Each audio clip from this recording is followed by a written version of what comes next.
हजरत अली शेर खुदा, फजर का वक़्त था, हाथ में छड़ी पकड़ी थी, 63 साल उम्र मुबारक थी। कूफे की जामे मस्जिद में नमाज पढ़ाने आ रहे थे। हर दरवाजे पे दस्तक देते, उठो अस्सलातु खैरुम मिनन नौम। रास्ते में हजरत अली लोगों को जगाते जगाते आए।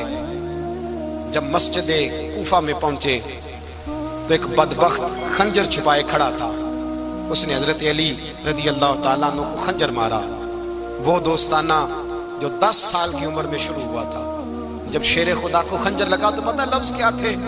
फुज़्तु बिरब्बिल काबा। लोगों, रब्बे काबा की कसम मैं कामयाब हो गया, मेरी जिंदगी दीन के काम आ गई, मैं कामयाब हो गया। हजरत अली की दाढ़ी सारी लहू से भर गई। हजरत शेर खुदा फरमाया करते थे, एक दफा मैं बड़ा बीमार हुआ, मेरे से उठ के खड़ा नहीं हुआ जाता था। हुजूर तीमारदारी करने आए तो मैंने कहा या रसूल अल्लाह पता नहीं बचूंगा कि नहीं। हुजूर ने फरमाया अली नहीं, तू उस वक्त दुनिया